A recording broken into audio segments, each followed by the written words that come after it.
स्वस्ति नो बृहस्पतिर्दधातु। ओम शांति शांति शांति।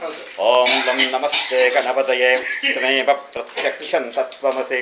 त्वमेव केवलं कर्तासि। त्वमेव केवलं धर्तासि। त्वमेव केवलं हर्तासि। त्वमेव सर्वं खल्विदं ब्रह्मासि।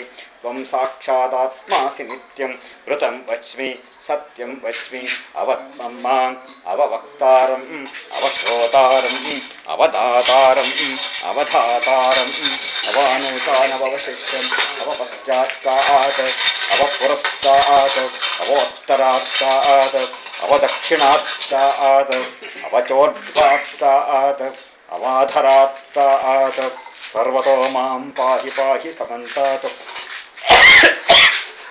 त्वं वाङ्मयस्त्वं चिन्मयः त्वमानन्दमयस्त्वं ब्रह्ममयः त्वं सच्चिदानन्दाद्वितीयोऽसि त्वं प्रत्यक्षं ब्रह्मासि त्वं ज्ञानमयो विज्ञानमयोऽसि सर्वं जगदिदं त्वत्तो जायते सर्वं जगदिदं त्वत्तस्तिष्ठते सर्वं जगदिदं त्वयि लयमिष्यते सर्वं जगदिदं त्वयि प्रत्येते त्वं भूमिरापो नलो निलोढभः त्वं चत्वारि वाक्पदानि त्वं गुणत्रयातीतः त्वम् अवस्थात्रयातीतः त्वं देहत्रयातीतः त्वं कालत्रयातीतः त्वं मूलाधारस्थितोऽसि नित्यं त्वं शक्तित्रयात्मकः त्वां योगिनो ध्यायन्ति नित्यं त्वं ब्रह्मा त्वं विष्णुस्त्वं रुद्रस्त्वमिन्द्रस्त्वमग्निस्त्वं वायुस्त्वं सूर्यस्त्वं चन्द्रमास्त्वं ब्रह्मभूद्भवस्वरो गणादीं पूर्वमुच्चार्य वर्णादीं तदनन्तरम् अनुस्वारः परतरः अर्थेन्दुलसितं तारेण रुद्धम्